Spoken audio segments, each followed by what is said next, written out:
Hi, I'm Jeannie. Welcome to Mimi Craft, your home for all things creative and DIY on a budget. I make all the mistakes so you don't have to. Welcome to Mimi Craft. If you're a returning subscriber, thank you so much for your support. And if you're new to my channel, I hope you find something here that makes you want to come back. Please don't forget to like, to share, and to subscribe to my channel. And if you see something that you really like, let me know down in the comments below. Let's get on with the project.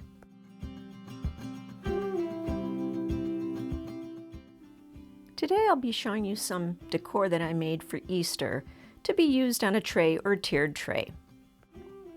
The first project starts with a mini palette from Dollar Tree. First thing I did was to paint all sides with some chalk paint. I used the color Plaster from Waverly. I made sure to paint it all the way around because it would be showing in a 360 direction.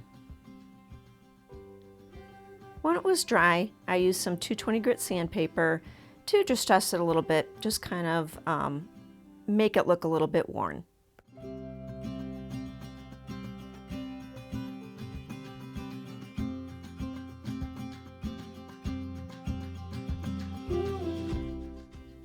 Next, I painted these mini carrots that I purchased at Dollar Tree. I chose traditional colors. I'm using a chalk paint called Pumpkin, and then I just use regular acrylic paint for the rest of it.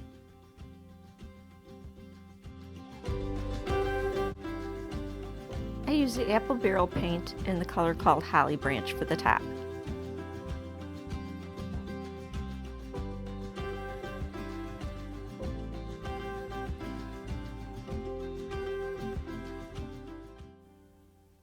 I used Anita's brand Christmas Green to put a few highlights on the top of the carrot. What I did is put just a very small amount of paint on a pretty dry brush and just did little lines to give it a little bit of dimension.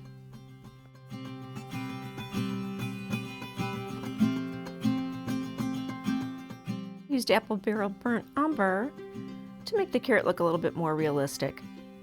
Just like with the greenery on top, I took a dry brush, put a little paint on, wiped the paint off,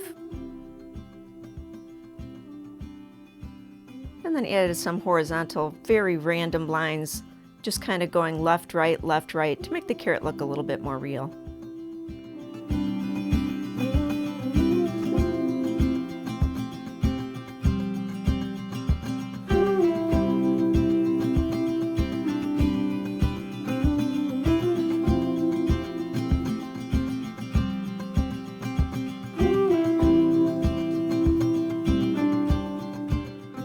These are 8mm wood beads that I purchased at Michael's. I wanted to thread them on some jute twine, but the holes were simply too small, so I just took the twine and separated it into individual strands. I put a little bit of hot glue on the end of the twine to make it easier to thread through the beads.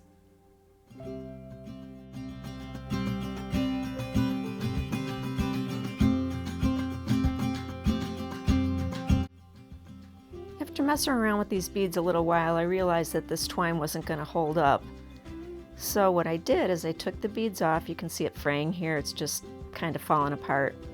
So I took some glue and I placed it on the twine and just kind of retwisted it all back together.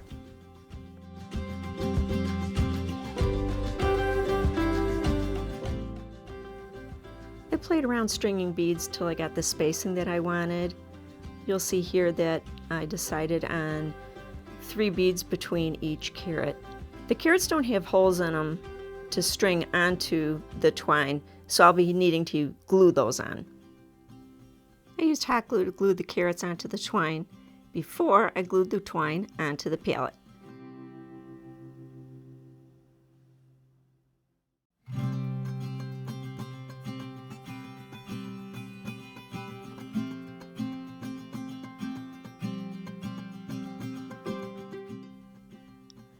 Decided to add a bead on either end just to make it look finished.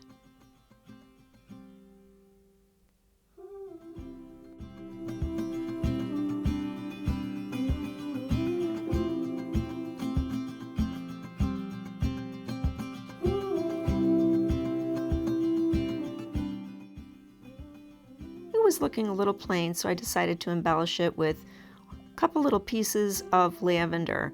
I bought the lavender at Walmart. It was a pretty big pick for 94 cents. Really great deal. I used hot glue to glue that in place.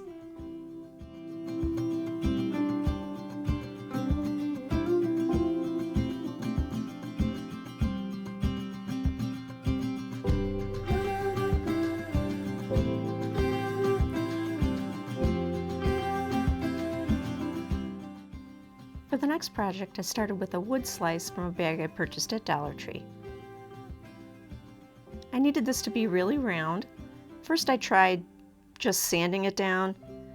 Then I took a utility knife and was able to cut that down, smooth it down quite easily. And I used the sandpaper after I used the knife.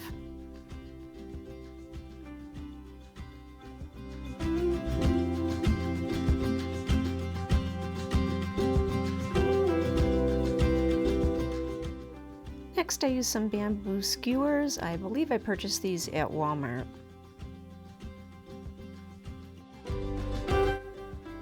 I put down some double-sided tape to hold the skewers still while I cut them into 1-inch pieces.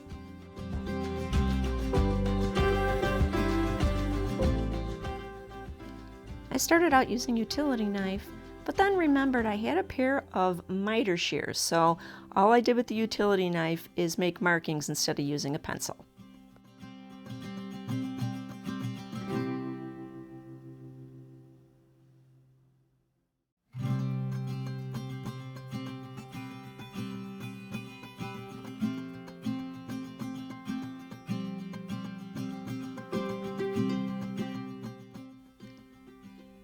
I wanted the edges to be really smooth, and I wanted these pieces to be exactly the same size.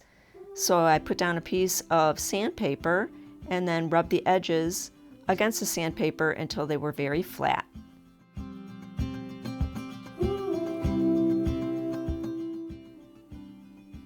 Using hot glue, I placed a skewer piece going vertically, even with the bottom of the wood circle.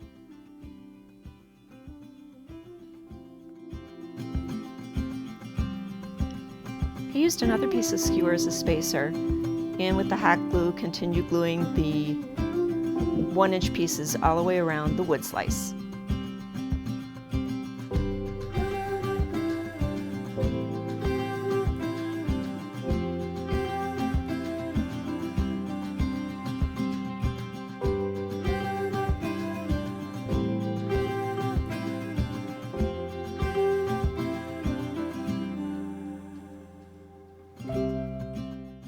Here I'm cleaning up all the little hot glue strings and any glue that I thought might be showing.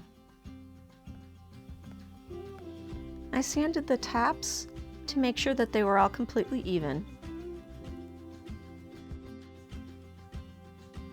I used jute twine and wound it in and out all the way around the entire wood slice.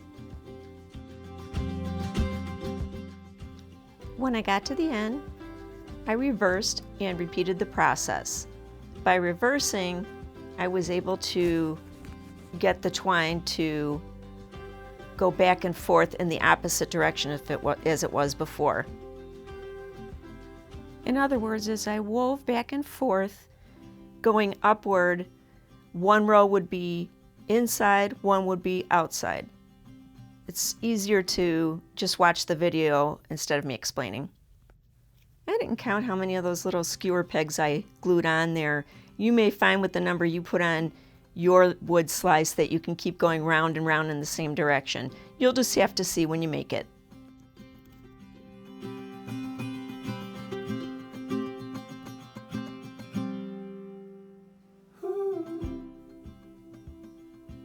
When I got to the top, I simply cut the twine and glued it down into place in a way that it wouldn't show.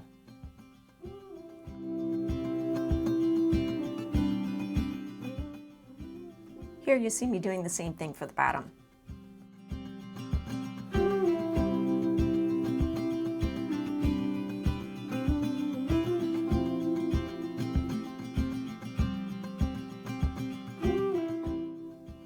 Now the area at the bottom where I wasn't able to weave the jute twine, I glued it and just wrapped it around. Every so often adding a little bit of hot glue and going round and round until I couldn't wrap it anymore.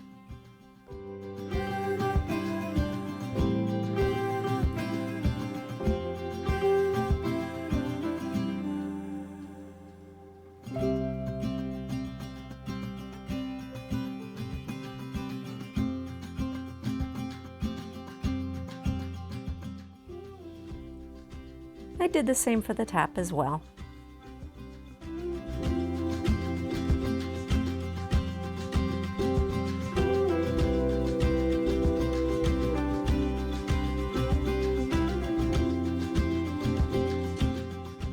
And trimmed off all the stray hairs with a pair of scissors. I probably should have burned them off, but after all that hard work, I really did not want to see this little basket go up in flames.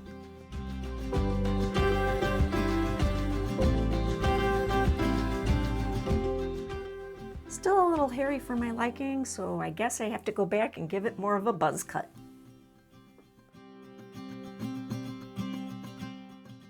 The next project begins with these bunnies from Dollar Tree. For each bunny, you will need 2 of these wood bunnies. You start out by removing the little pom-pom from the back of the bunny. And if there's any glue left behind, you'll have to sand it down.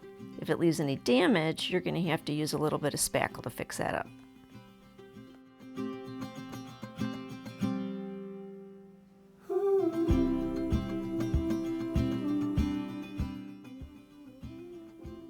Take one of the bunnies and use a utility knife to split it down the middle. It'll take several passes, but if your knife is sharp enough, you should be able to get through it. Sand the cut sides smooth and flat. Using wood glue, glue 1/2 to the front of the bunny directly in the middle.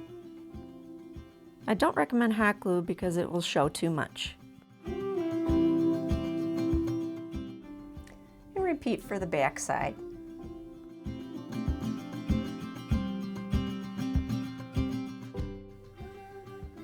I painted the entire bunny with white chalk paint. I guess I could have done some distressing to the bunny once it was dry, but bunnies are under enough stress as it is.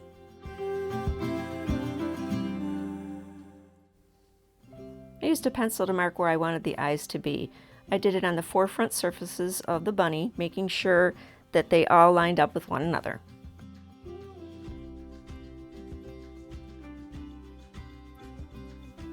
I did the same for the inside of the ears.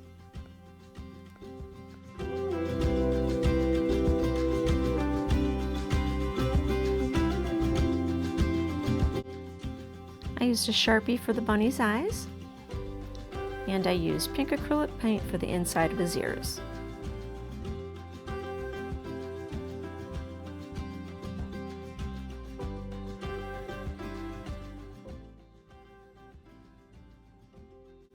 On the back side of the bunny, I marked where I wanted the tail to be with a pencil and glued on one of those pom-poms that we took off in the beginning to the back. And this is how they turned out.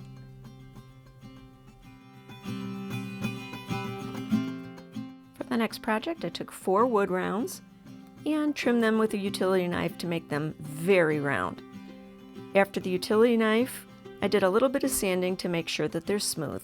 These are going to be used as wheels, so it's important that they're very round and the same size.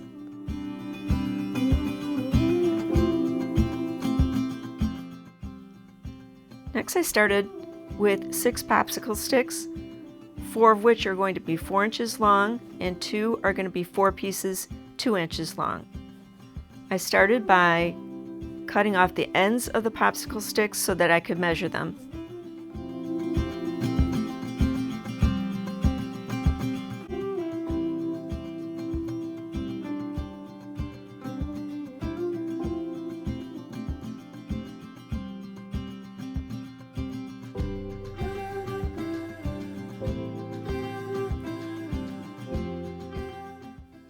I taped the sticks together so that I could sand them all to be the exact same length so that they would be very flat and very even.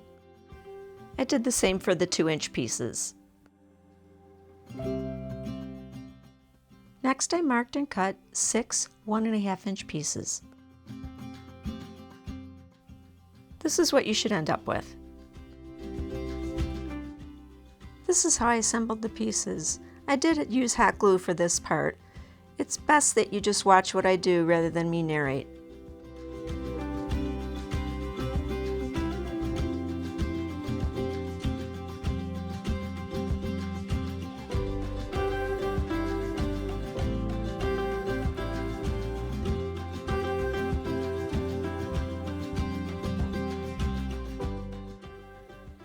When I glued the front and back together, I made sure that things were very, very plumb and level.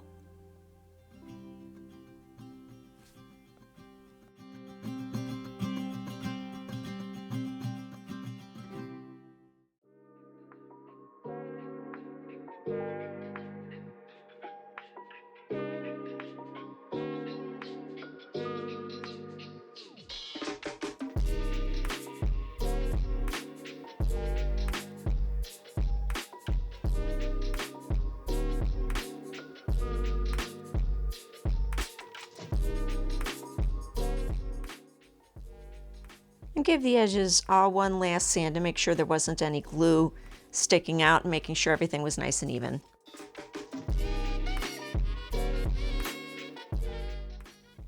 For the bottom, I used 2 jumbo craft sticks. They're 8 inches, and I just traced the length that I needed to cut them.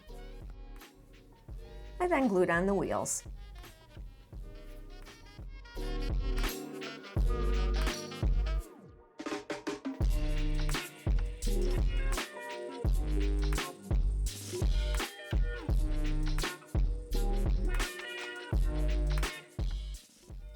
My cart was wobbly, so I had to sand down one of the wheels. I drilled a hole in a popsicle stick to simulate a handle and cut it to the length that I wanted. I sanded the edge of the popsicle stick to about a 45-degree angle so I'd have more surface area to glue and that the popsicle stick would lay nicely.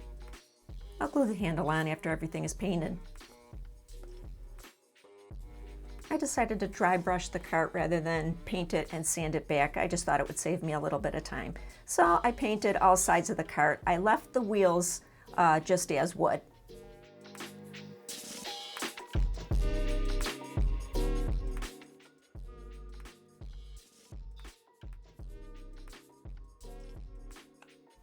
These little eggs from Dollar Tree would be your best bet. At the time of the filming, my Dollar Tree was out of them, so I had to improvise. I purchased these smaller speckled eggs with the intention of using them as is, but I wasn't satisfied with how they looked in the project, so you will see that I ended up painting them 3 different colors. I used nail polish remover to remove the black speckles so they wouldn't show through the paint.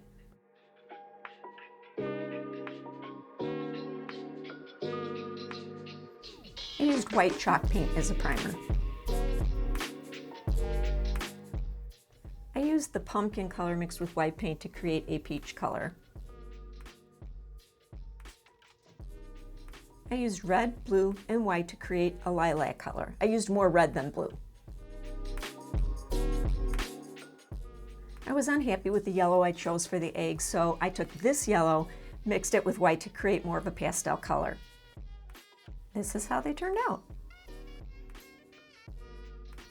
When all was said and done, I just was not happy with the holes at the top and bottom of the eggs from how they were stringed. So I used a utility knife and cut that little bit of plastic off, and I patched them with a little bit of spackle.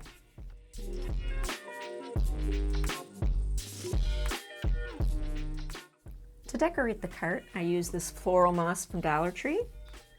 Filled it up pretty full. And placed 3 different color eggs inside.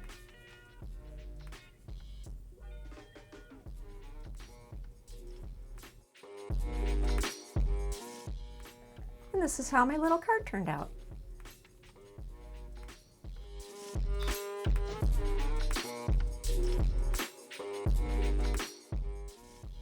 This is everything all put together. A couple other ideas of how you might want to display what you've made.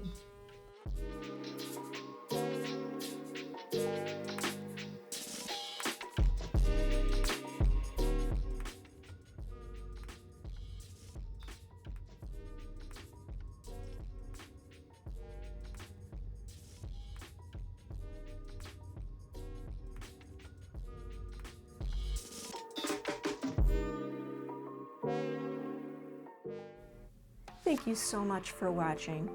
If you like what you saw, please take a minute to hit the like button and leave me a comment, even if it's just an emoji. Both your likes and comments really help the algorithm to get my video out to more people, and I really would appreciate that kind of support. Let me know what you think about the project. Thanks, we'll see you in the next one. Bye!